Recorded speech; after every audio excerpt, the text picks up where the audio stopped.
जय जगन्नाथ सांग माने मु आपणकर सैज प्रधान बाबू आज दिन को आपण मान स्वागत करुछि। आज सकाଳେ सकाळू बाहरली बड़ भाई अमूल्य भाई घर को जाई परिया चाष देखिली। भली भली परिया चाष करछंती। थाई भेराइटर बरकोली भी लगेइछंती। देखिला परे कखार फूल बहुत मन बाला। बहुत दिन पर मन है कखार फूलर बड़ा खाइबा पई। अमूल्य भाई के कहली भाई दी चारटा बरा हो दे कहले भाई आसी दिन पर बरा करवा। ट्रेडिशनल मेथड रे चावल पकाला रसुण जीरा और कंचा लंका ताकू पकई ग्राइंडर रे ग्राइंडिंग करागला। ग्राइंडिंग कर सारा पर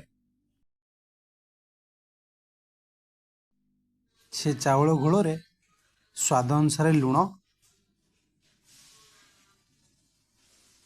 जीरा गुंड लंका गुंड पकई हल्दी गुंड पकई ताको भलसे गोलेदवा। तापर गरम कढ़ारे तेल पकई तेलटी को भलसे गरम करदवा।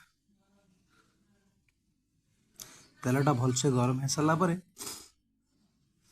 सही चावल घोल रे कखार फूल को भलसे फेंटई ताकू गरम तेल कढ़ारे पकईदवा।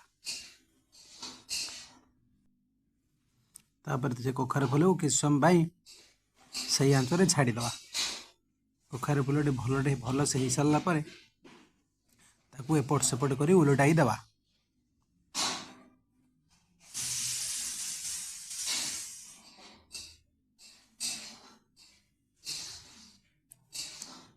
उलटाई सारा पर ताकू भल से हवापाई छाड़ीदवा।